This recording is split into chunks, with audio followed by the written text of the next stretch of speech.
Oh my God! This is it. This is proven and tested na talaga for how many times na may mga ganitong pagkakataon talaga, or sa ganitong pagkakataon minsan dito natin mahuhulim, dito natin masasala ang mga bias, 'di ba? At dito din natin matatansya at dito din natin makikita kung sino yung mga tao na pantay lang ang suporta at pagmamahal sa Jomcar. Kasi sa short clip kung saan ay si Kalingap Jomar ay naghatid ng Jollibee for Carla Bell, na-misinterpret or na-misunderstood or naging bitter ang ibang mga fans. It's because of something na hindi nila nagustuhan. Meron silang nakitang hindi nila magustuhan without understanding bakit kaya or waiting for ano pa. Anyways, hi wow life, another video, another share guys, another POV. So ngayon guys, magbibigay tayo ng point of view dito sa isang short clip na kung saan ay mapapanood natin si Kalingap Jomar at si Kalingap David na naghatid ng Jollibee for Carla. Actually, this is so sweet for me, pero naging bitter ang comment section. It's because of hindi nila nagustuhan ang mga nangyayari. Ipapakita ko sa inyo mamaya-maya lamang. Pero syempre, bago ang lahat, don't forget to support and subscribe Kuya Val Santos Matubang at na Vlog Kalingap Rab at sa lahat ng Team Kalingap. Syempre guys, salamat sa support at pagmamahal nyo sa aming mga Kalingap Reactors. So ngayon guys, anyways, kung naghahanap ka ng sabon na pwedeng makatulong sa iyo, lalo na sa mga prone pimple na skin dyan, pwede mong subukan ang ating sabon dahil sigurado ako, hindi ka magsisisi dahil 55 lang po yan, pero grabe, very effective yan. So far so good ang mga reviews sa mga taong sulit na gumagamit sa ating sabon. Anyways, ngayon, nag-deliver nga ng C3 itong si Papa Joms at si Kalingap David. Actually, nung nakaraang gabi lang actually, at mga bandang 11 na daw to. So, medyo late na din. And so sweet lang because grabe naman, ang haba naman ng buhok, 'di ba? May isang Kalingap Jomar na kahit medyo late na, willing na magbigay, maghatid ng cravings ng kanyang love. ng kanyang agom, syempre. So, pero naging bitter ang comment section or yung iba naging insensitive pagdating dito. Makikita nito. So yes, bit-bit niyan, Jollibee. At ayun na nga si Kalingap Jomar, lumabas na nga sa kanyang sasakyan at ihahatid na at ibibigay na ang Jollibee. Of course, si Kalingap David naiwan lang sa sasakyan at syempre, nag-video. And ayun, hinatid na ni Kalingap Jomar ang Jollibee at tatawagin na niya si Carla.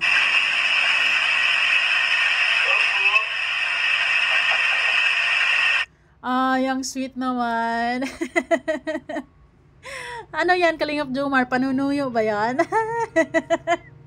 What do you think guys? Nagkaroon ba ng tampuhan yung dalawa ng mga nakaraan? Because base lang sa post ni Kalingap David sa kanyang YouTube, and then yung title ng kanyang live nung nakaraan din. So it seems like na may tampuhan ang dalawa. And what happened kaya? Anyways,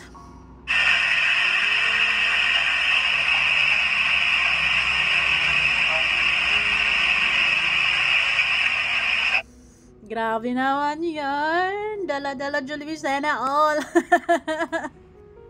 Sana all na ba? Kapag mag-crave ka kahit 10 oras na sa gabi or late at night na, willing pa rin magbigay si Agom ng pagmamahal. Grabe naman yan.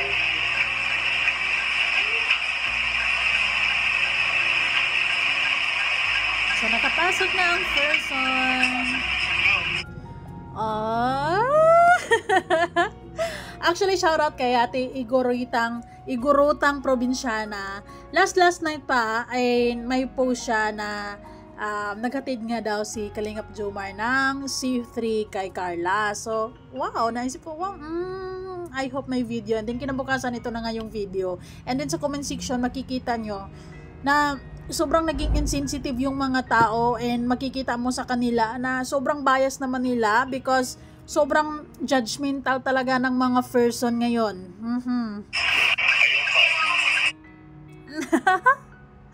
So dahil, bakit nga ba naging bitter or naging insensitive ang ibang tao at parang mahalata mo sa kanila na bias sila, solid Jomcar or sabi nyo nga solid Jomcar, tapos kay Papa Joms lang kayo Anyways, meron akong mga ilang komento din actually dito na ipapakita ko sa inyo na pangit yung mga pangit yung judgment nila dito. So dito, mapapansin naman talaga natin na I think Kalingap Jomar wanted to have a picture muna or just a pose or haharap man lang sa camera, and then si Carla, mapapansin mo na parang wala sa mood. Diba? So medyo yung ibang mga fans, nakikita ko sa comment section, nasasaktan sila. Yung iba naman, iwan mo na Joms, ganun, naging insensitive, ayan. So, ano sa tingin nyo guys? Anong nangyayari dito? Bakit parang walang pansinan ng dalawa?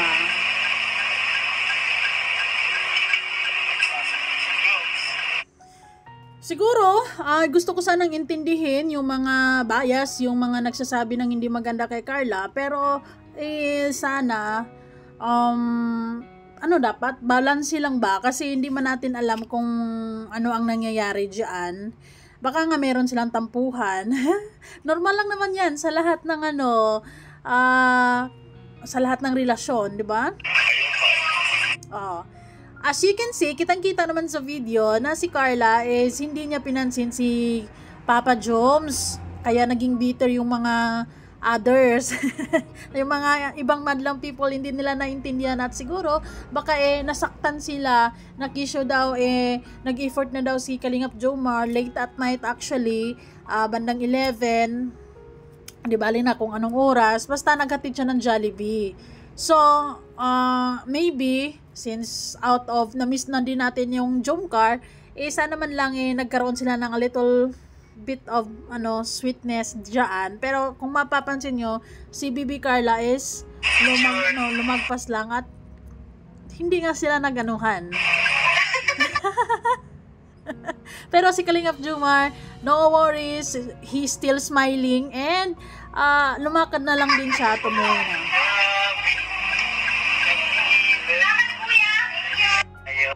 So ayun na nga, nagpasalamat si Carla yon, yung sumigaw na nag-response din si Kalingap Damit. Jomar, ako, maghanap ka na lang ng iba. Ay, grabe naman si Ate Rosita.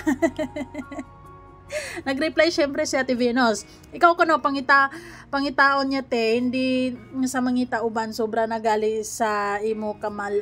Yun lang, hindi ko masyadong maintindihan yung reply ni Ate Venus. So anyways, naging insensitive talaga dito si Ate Rosita. Akala mo naman Ate Rosita, never kayo nagkaroon ng misunderstanding sa bahay nyo, 'di ba? Sa lahat ng relasyon, or may asawa ka man or girlfriend or kahit na sa mga anak mo, minsan magkakaroon talaga kayo ng hindi pagkakanuan at hindi pagkakaintindihan, and ayun na nga, may pagkakataon talagang hindi kayo magpapansinan, and I guess it's normal. Dumadaan talaga ang mga person ng ganyan. So, I don't know really, based din sa video na nakita natin, pakiramdam ko din baka may tampuhan, pero hindi ako bitter about it because nararamdaman ko naman as a girl na kapag masama talaga yung loob natin or kung meron tayong ikinatampo ng very very kahit kunting bagay lang, medyo snob tayo.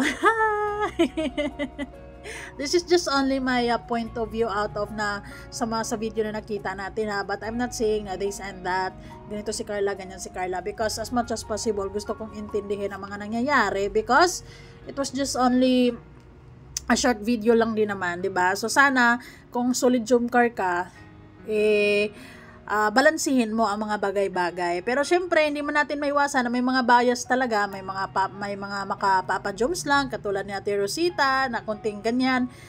Kung nag-aaway ba kayo ng asawa mo, or nagkaroon kayo ng hindi pagkakunawaan sa bahay, maghihiwalay ba kayo agad? Masyado, very hot, di ba? So, Si Ate Rosita ulit to. Arte ni Carla kung ayaw na kay Jomar. Ay, di, wow. Wala pa nga, hindi pa nga natin alam, di ba? Well, actually, may point naman si UR or si Jim. Parang di pa kayo sanay sa Jomcar mga guys. Pag may camera ganyan ang Bibi Carla natin. Oy, nagmana kasi sa Nanay Cynthia yan. Mahihain pag may interview ang Nanay Cynthia, pag lalo lalaki. Parang nakatalikod nga. Ito din si Bibi Carla, ganyan yan siya. Pero ngayon, umiwas siya sa camera, diba? But anyways, umiwas nga. Anyways, doon naman makikita naman talaga natin, hindi natin yan ma-deny na talagang hindi sila nagpansinan or hindi pinansin. Although si Kalingap Jomar is nag-smile kay Carla, pero si Carla is no response at tumalikod na lang din, 'di ba? Anyways, sabi nga ng post ni Kalingap David, ito pa si Ate Rosie. Hoy Carla, wala good hiya ang arti mo. Sino ka ba Carla? Gidid mo pa si Jomar Hilas man mo Carla. Oy, 'di ba? Very insensitive sa part na ganon.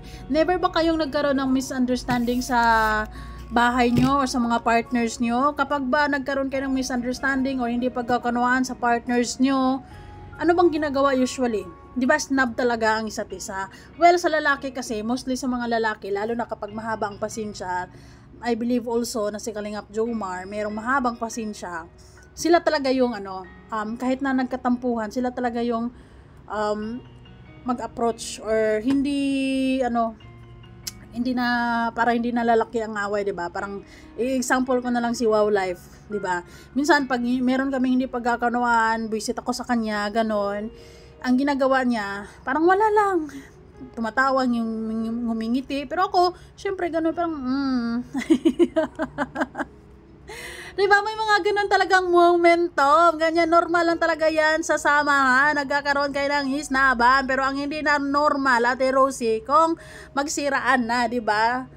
Yan, yung tipong na isang araw nag-share kayo ng mga mahalagang bagay, like you do shared your mga sikreto, tapos nag-away lang kayo, meron lang kayong hindi pagkakunawaan, sinasabi mo yan sa ibang tao. Yun yung hindi maganda. Pero yan, yung ganyan, normal lang yan. It's okay. Magagawa ng paraan yan. And anyways,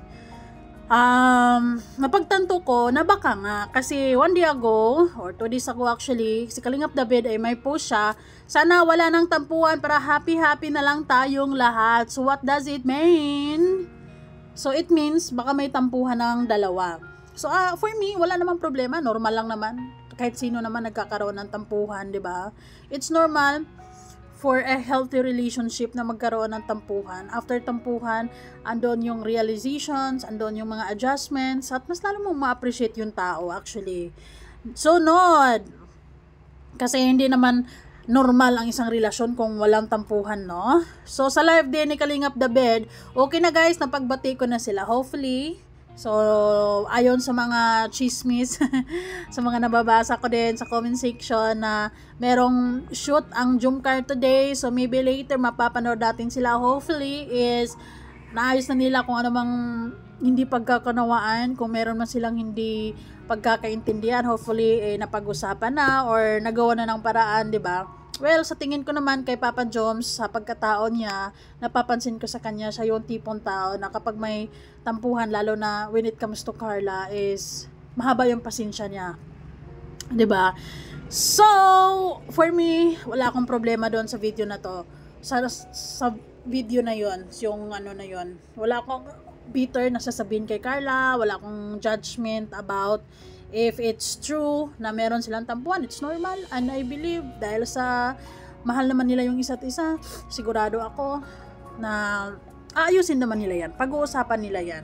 If it's yung paghatid ni Kalingap Jomar ng Jollibee, if it's part of pagpanunuyo, so that's sweet. 'Di ba? Ganun naman talaga.